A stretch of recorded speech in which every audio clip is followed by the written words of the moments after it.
Olá, meu nome é Adolfo Melito, este é o programa Economia Criativa, Descomplicando a Economia com Criatividade. Este é um programa da Visão Web TV, do Rogério Cabral, que há 15 anos lidera a visão de mercado na região de Marília, hoje com alcance nacional, através das mídias sociais, que são Facebook, YouTube e o Instagram. Nós temos trazido para o programa Economia Criativa entrevistas interessantes, sempre pioneiras, né? Que tratam sobre criatividade, inovação, empreendedorismo, muitas vezes também relacionadas à tecnologia. E hoje eu tenho o prazer de ter aqui como convidada para um bate-papo conosco a Daniele Malafronte, que é um caso bastante especial. A primeira vez que nós trazemos aqui uma startup. Então é interessante ouvir da Daniele quais são as características que ela está organizando a sua startup, que ela começou agora recentemente. Ela que é graduada em licenciatura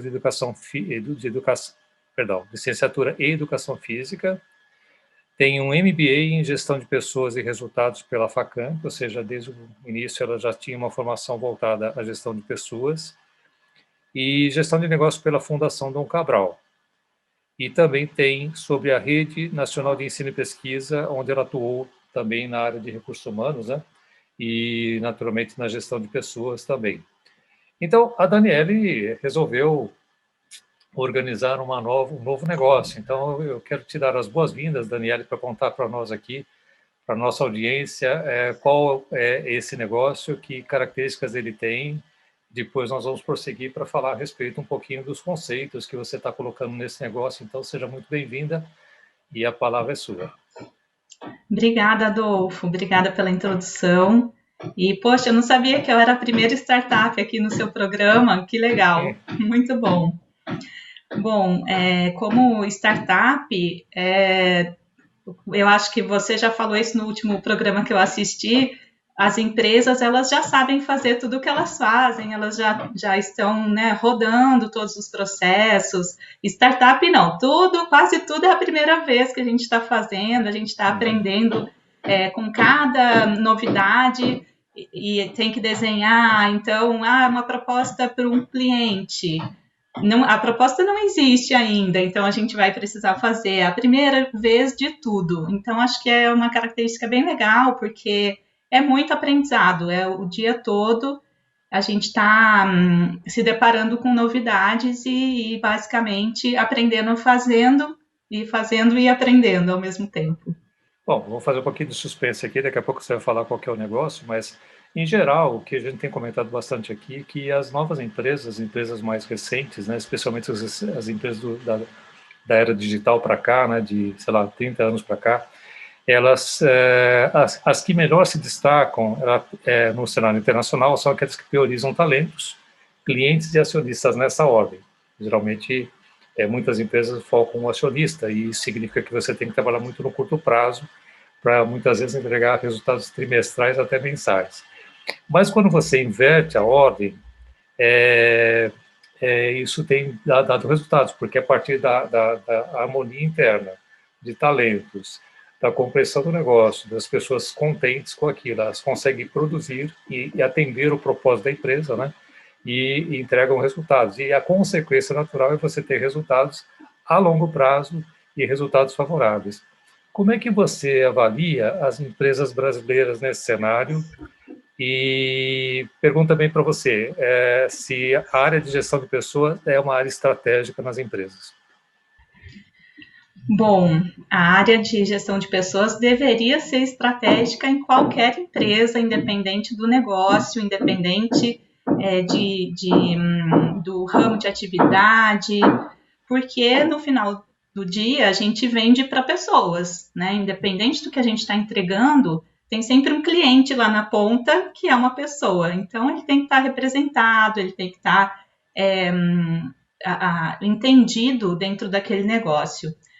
No cenário brasileiro, como a gente tem um país muito diverso, né, Adolfo? Muito grande, muito regionalizado, então a gente convive, coexistem várias realidades. A gente tem empresas que têm uma gestão de pessoas super madura, muito desenvolvida, com processos muito legais. Existe um meio do caminho também de empresas que têm uma boa intenção em fazer uma gestão de pessoas estratégica, programas também voltados para clima organizacional, como você comentou, né, para satisfação do funcionário, mas se deparam com N problemas, e um deles que eu percebo é o tamanho dos RHs, né? O RH é pequeno proporcionalmente dentro de uma organização, então ele tem que dar conta de uma série de atividades, de operações ali que não podem parar, e aí o desenvolvimento humano, né, dentro da organização, ele fica um pouco secundário em algumas vezes, porque ele não tem aquela urgência do dia a dia. E a gente tem também aí uma série de empresas, um conjunto de empresas que ainda está bem engatinhando, que a gestão de pessoas, ela, na verdade, é um departamento pessoal, que ainda está muito na administração daquele dia a dia, de folha, de benefícios, né? Então, a gente tem de tudo aqui no nosso contexto brasileiro. E acho que isso é bom, porque também gera muito espaço para quem quer trabalhar com RH, tem muita oportunidade. Bacana. E na tua opinião, qual é a importância da cultura e da liderança nas organizações? Essa pergunta é ótima, né, Adolfo? Porque tem uma frase que não é minha, tá? É do Peter Drucker, que ele fala que a cultura come a estratégia no café da manhã, né? Uhum. Então, as empresas desenham lá seus valores, desenham muita coisa, escrevem muita coisa, pinta a parede de cor colorida e tudo, mas no dia a dia o que manda mesmo é a cultura organizacional, né? É como as pessoas encaram o trabalho, como elas fazem a atividade dela, como elas são cobradas, como é mensurado o resultado. Então, tudo isso tem que estar conectado para fazer algum sentido e para realmente modificar a forma como a pessoa desenvolve o trabalho dela.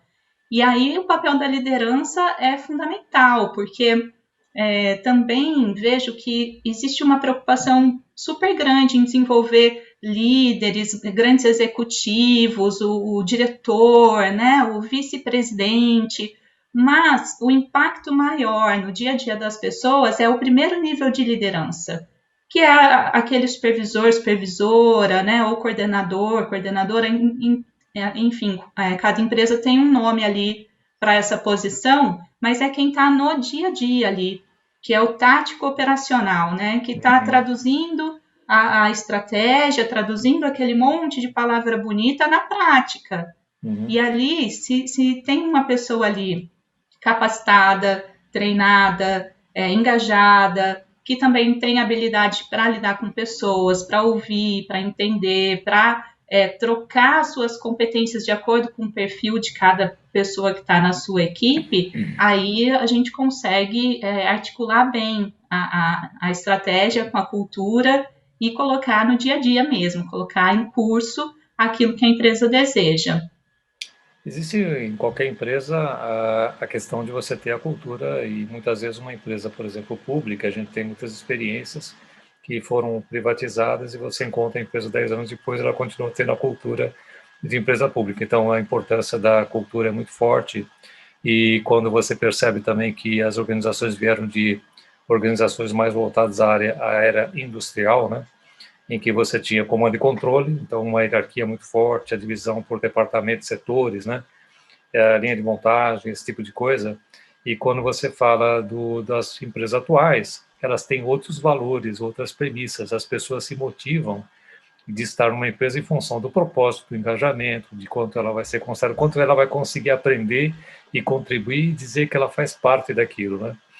Mas, há cerca de 20 anos atrás, um especialista norte-americano, isso faz parte daquilo que a gente estuda em economia criativa, e a gente trouxe para o Brasil essa proxy desse índice de criatividade, que ele considerava, então, os 3 T's, que tanto em inglês como em português são 3 T's, né? Tolerância, talento e tecnologia.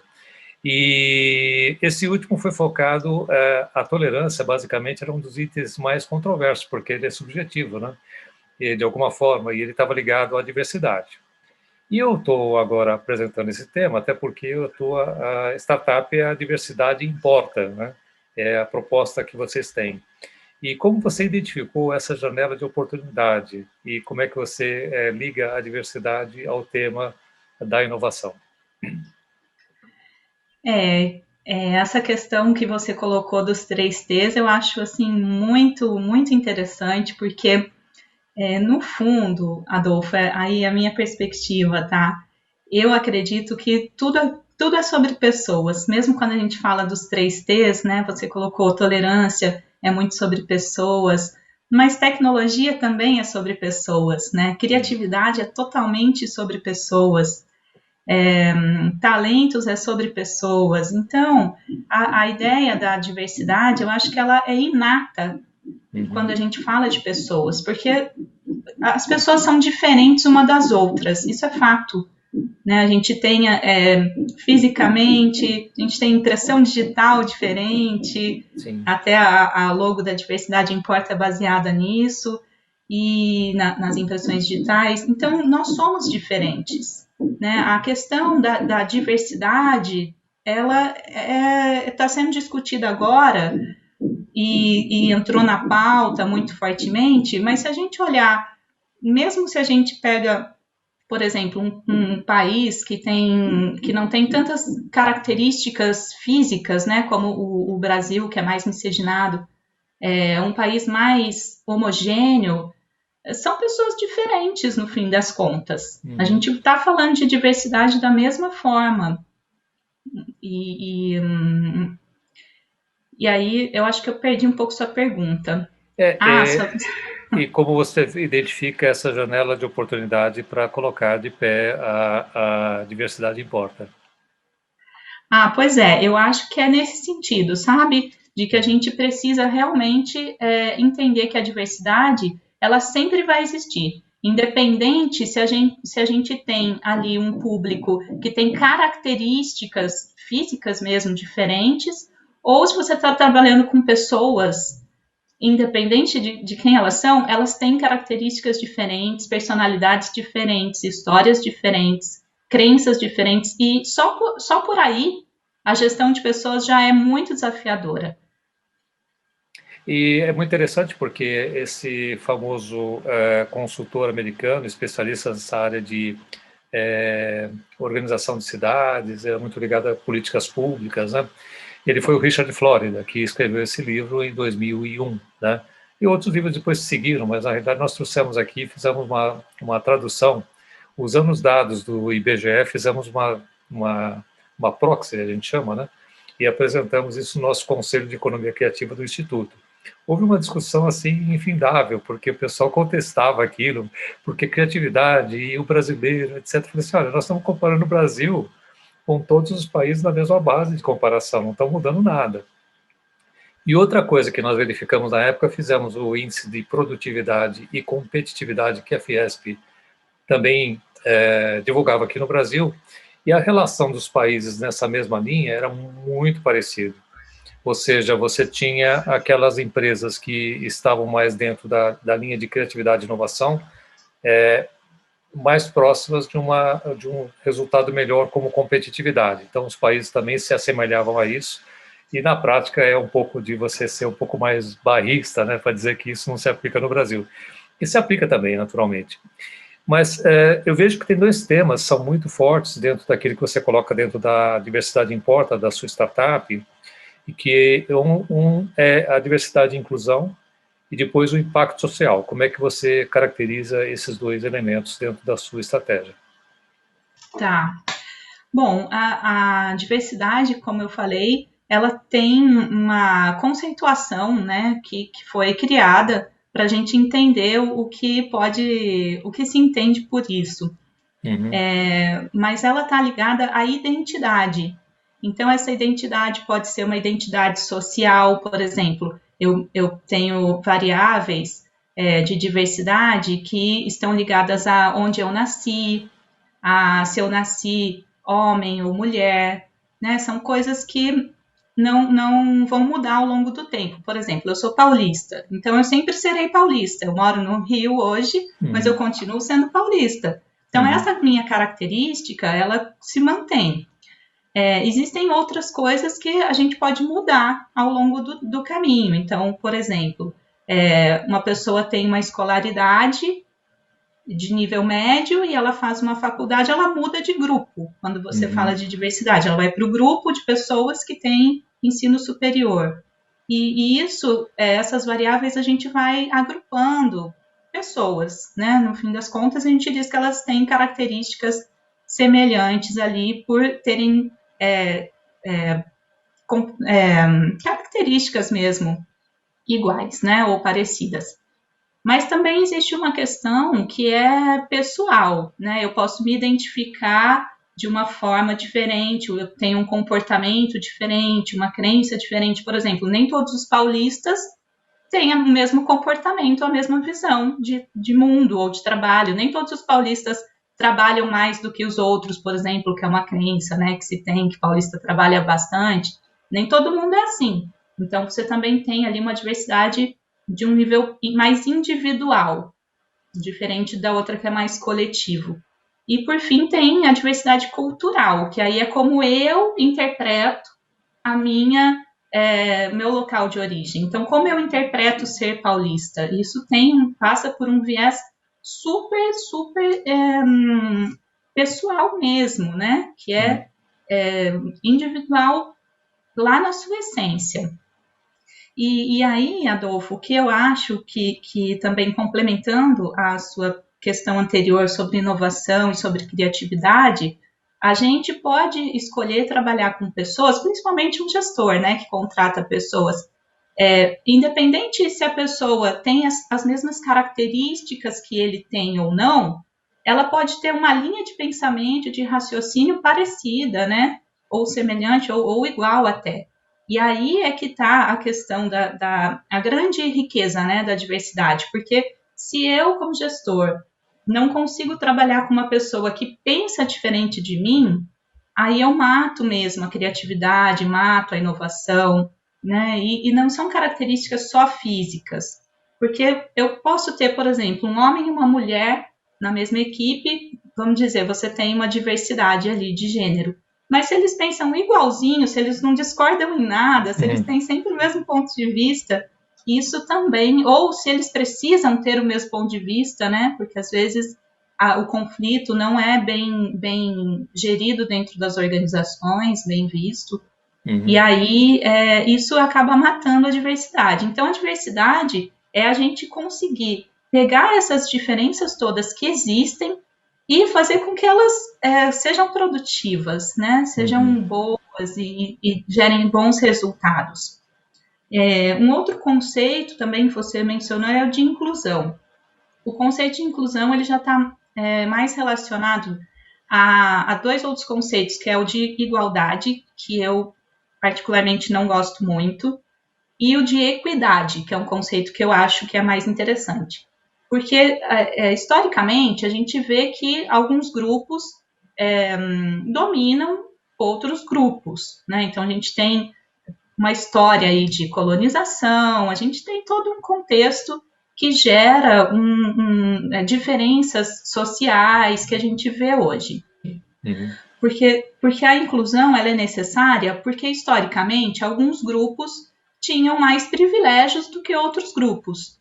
Então, hoje a gente está numa sociedade constituída a partir dessa perspectiva histórica, né? Tá. E por isso que a inclusão é importante e é necessária, porque existem grupos específicos que estão fora do sistema produtivo, estão fora dos empregos formais, estão fora da escola, estão fora de uma série de questões que são muito relevantes e para a gente, né, da diversidade importa, é isso que a gente quer mudar, esse cenário que a gente quer mudar. Então, por isso que igualdade, às vezes, não dá para falar em igualdade, porque se a gente pega pessoas que partiram de pontos diferentes, que começaram em locais diferentes, e se a gente dá um tratamento igual, a gente vai manter uma diferença sempre. A gente não vai conseguir diminuir o gap que existe, por exemplo, social.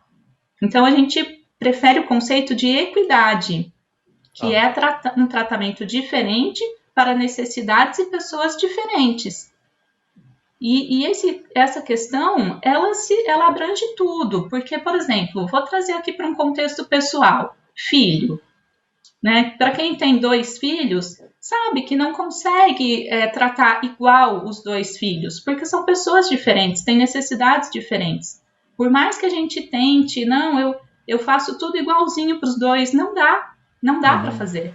Então, é esse o conceito de equidade, e quando a gente aplica na liderança, quando a gente aplica na empresa, a gente precisa, né, como gestores, entender que vai precisar, que tem pessoas, tem grupos que vão precisar, que tem determinadas necessidades que outros não têm, porque já chegaram mais preparados no mercado de trabalho, porque historicamente tiveram uma condição para que isso acontecesse. Outros grupos não conseguiram esse contexto, né, inicialmente. Então, a empresa pode e deve corrigir isso na sua gestão de dia a dia, na sua gestão de pessoas. Bom, e agora nós chegamos para a hora de começar a falar um pouquinho da sua startup, né? Porque a diversidade importa, passou já por uma série de crivos, você tem feito um trabalho de preparação, está para lançar o produto no mercado. Na realidade, quando todo mundo prepara uma startup, passa por diversas avaliações, análises, e a principal, naturalmente, é verificar como é que isso está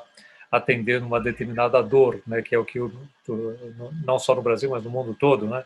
Identifica quais são as necessidades latentes que estavam reveladas ou não, que poderiam ser atendidas pela sua startup, que chama-se Diversidade Importa.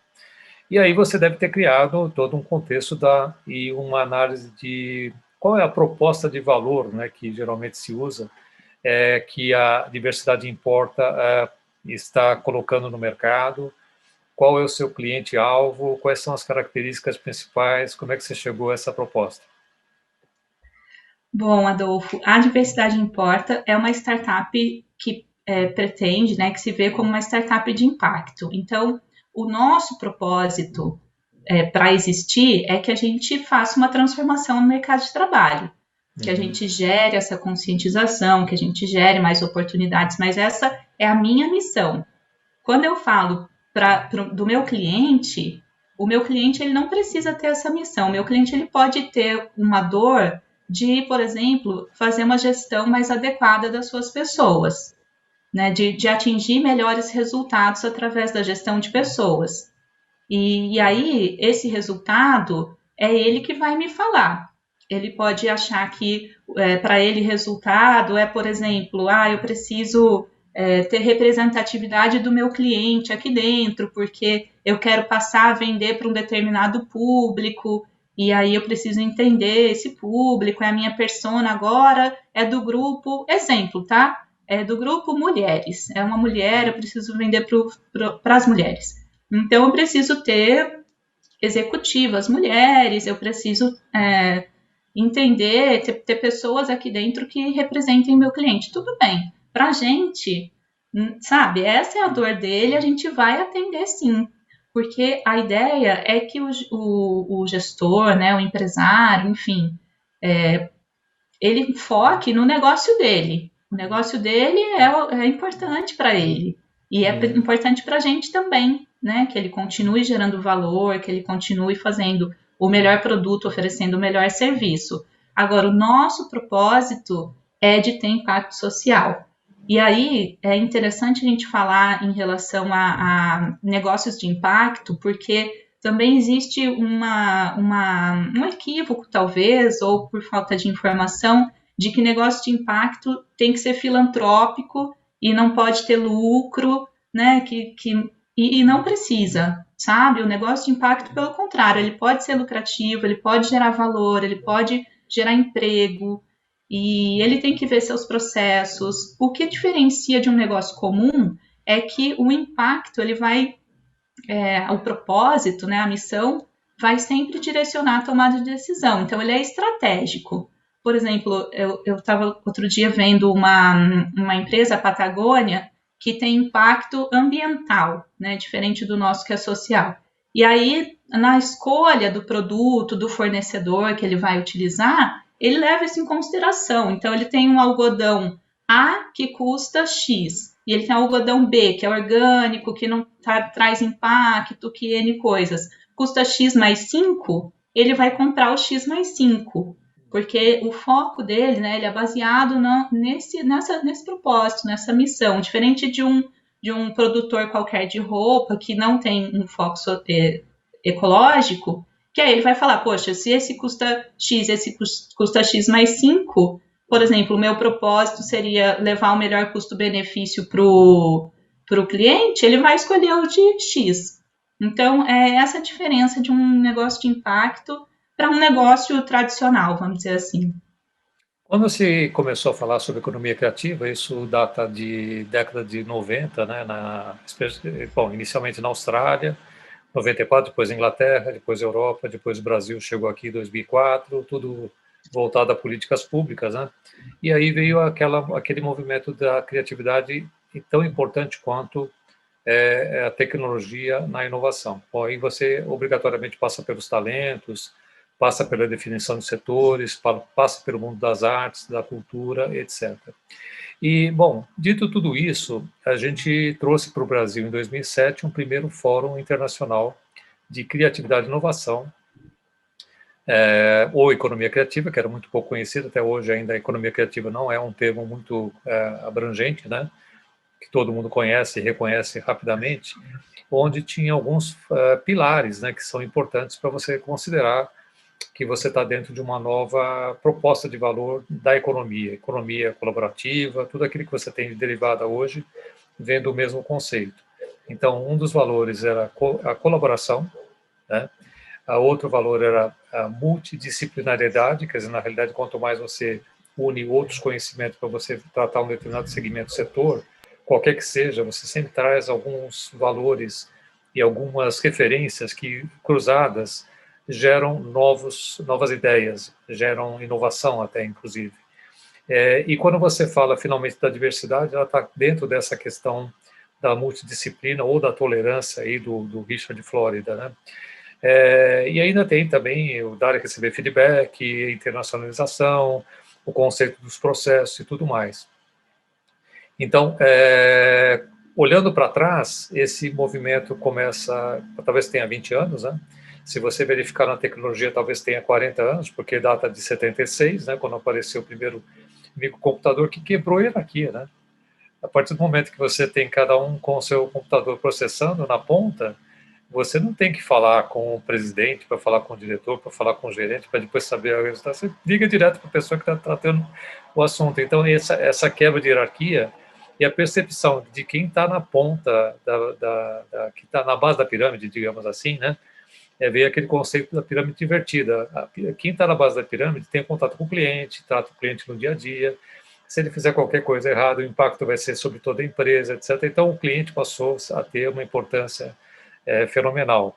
E as empresas multinacionais, até a propósito daquilo que você está tratando, a gente conversou com algumas empresas e alguns ex-executivos, né, dizendo o seguinte: Melita, esse negócio aqui da diversidade gerando impacto e dando resultados positivos para a empresa já tem mais de 20 anos, né? E está chegando no Brasil agora. Qual que é o desafio que você encontra para colocar isso de pé aqui no Brasil hoje, considerando as características brasileiras, que envolvem competitividade, mercado um pouco fechado, um pouco de cultura assistencialista? Você vai encontrar isso pela tua frente, né? Quer dizer, na realidade, assim, quais são os desafios e quais são as empresas que eventualmente já estão nesse mercado fazendo alguma coisa semelhante que você percebe que seriam eventuais concorrentes da Diversidade Importa? Isso mesmo, a gente tá chegando agora, né? Porque esse assunto da diversidade já está ocorrendo aí já tem um tempo mesmo. Uhum. Eu acho que a gente começou a se atentar um pouco tarde até, ainda mais pelas nossas características, né? A gente é muito diverso, então não tem como fugir disso. Ainda bem que tem vários outras empresas que também trabalham muito bem, que já estão há mais tempo no mercado, por dois motivos, né? Primeiro porque eu acho que não dá para atender o mercado inteiro. Então, quanto mais gente estiver trabalhando nesse assunto, significa que ele está atendendo a mais empresas e a mais pessoas, no fim das contas. E segundo que se um negócio não tem concorrente, provavelmente esse negócio também não tem mercado, tá, Adolfo? Assim, Porque essa coisa de oceano azul aí é assim, ou você tem concorrente ou você terá em muito pouco tempo, né? Então, se tem concorrente é bom porque significa que tem mercado para isso. E a área de RH, ela precisa de muita ajuda, ela está precisando de inovação, ela está precisando da tecnologia a serviço dela, é uma área bastante carente, inclusive os próprios profissionais da área poderiam e devem mudar um pouco seu foco, sabe? Se abrir mais para as questões. Eu acho que o grande desafio que a gente tem para entrar no mercado é que as empresas elas façam um programa que de fato vá transformar o seu ambiente interno e não só um programa ali para o marketing, né, para melhorar a imagem dela, para vender veicular aquela propaganda ali e no fim do dia a gente não ter uma transformação real, porque diversidade tem tudo a ver com inclusão. E se a gente coloca pessoas diferentes dentro de um ambiente, a gente já tem pessoas diferentes dentro dos ambientes, né? O que importa é que a gente precisa dar voz para essas pessoas. Elas precisam, como você falou, elas têm que ter esse empoderamento de tratar com o cliente, né? De resolver as coisas, de ter empresas menos hierarquizadas. Então, essa nossa cultura ainda muito patriarcal, ela reflete na gestão. E aí eu acho que esse é o nosso grande desafio, de realmente entrar para fazer coisas efetivas, para mudar, para mexer, né? Talvez mexer um pouco com a estrutura de poder. Isso às vezes dói um pouquinho, mas eu acho que é um desafio aí e tem que encarar. e agora passando um pouquinho da tua experiência começando uma empresa nova, né, estruturando essa empresa, passou por algumas fases já, algumas definições já foram colocadas, como você já explicou. Como é que você vê quais são os próximos passos para você colocar a diversidade impacta no mercado, importa no mercado, perdão. A gente está passando por alguns programas de aceleração que são incríveis. A gente está no programa Ideias, tanto Ideias quanto Inovativa Brasil são 2 programas do Ministério da Economia e são muito interessantes porque na startup tem tudo para fazer, né? Tudo para fazer e é muita mão na massa, não tem equipe, aquele momento que não tem equipe, não tem cliente, não tem produto. Então, tem muito uma crença e uma fala e uma ideia e isso precisa ganhar forma. E os programas de aceleração, eles são muito legais por conta disso, porque ele vai dando uma sequência de ações, de prioridades, de entregáveis que o empreendedor pode ir colocando no papel e ali vai se formando, vai se constituindo de fato uma empresa. E eu acho que um grande desafio para mim, pessoalmente, vai ser modelar esse negócio como um negócio de impacto, porque a minha experiência profissional sempre foi em gestão de negócios tradicionais.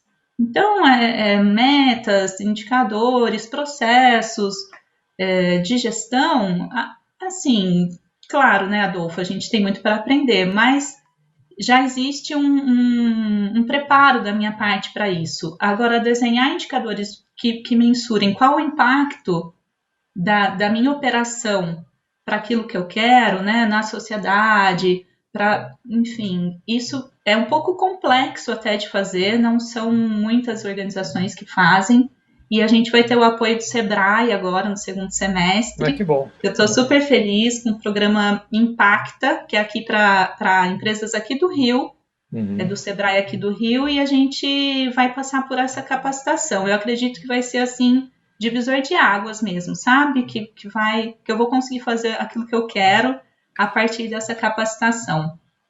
É muito bacana você citar quais são as opções que se tem no mercado para quem está assistindo, né, essa apresentação e ouvindo essa entrevista, consiga identificar que os caminhos estão aí, né? Não precisa ter, digamos assim, preocupação. Tem muito apoio, né? Você citou inovativa, você citou o Sebrae, você citou outros programas que você tem pela frente. E, na realidade, assim, é um mundo de pesquisa, né? Você não consegue fazer qualquer coisa voltada a um novo negócio sem que você esteja no mercado falando com as empresas, falando com as pessoas, falando com o cliente, finalmente, para saber quais são as características onde você pode melhor apresentar a tua proposta. E é muito bacana saber que isso está acontecendo. Bom, quero desejar a você muita sorte. Tenho certeza de que você vai ter vários apoios. Acho que as mentorias também que você já conta com elas são super importantes, né? O próprio Inovativa tem também essa característica, né? Aliás, Inovativa são mais de 7 anos de atuação, são 12 mil empresas que foram selecionadas, ou ideias que foram selecionadas, que 3.300 empresas passaram por uma verificação, por uma aceleração, digamos assim, né? E que finalmente 1.100 conseguiram estabelecer modelo de negócio, etc, etc. Daí para frente eu não tenho mais histórico, mas é um grande aprendizado, né? Então, na realidade, assim, é bacana que você está fazendo esse trabalho e eu quero te agradecer aí pela tua entrevista aqui hoje. Seria interessante você deixar algumas informações, acho que você já tem um website, né, que você possa deixar para as pessoas que quiserem fazer contato com você, poderem se comunicar, né, com a Daniele Malafronte, do Diversidade Importa. E muito obrigado, e as suas palavras finais aí, Daniele. Poxa, Adolfo, eu só tenho a agradecer, porque realmente eu estou recebendo muito apoio, sabe? E também, assim, você chega uma hora que tem que pedir ajuda para todo mundo. É amigo, é família. Então, eu incomodo todo mundo para que as coisas saiam mesmo e que andem. Bacana. E é isso, é assim mesmo, é esse aprendizado. Eu estou super à disposição no LinkedIn. É fácil de me encontrar, pode fazer contato por lá, e o site também já está no ar, que é diversidadeimporta.org. E lá tem mais informações, tem o e-mail corporativo.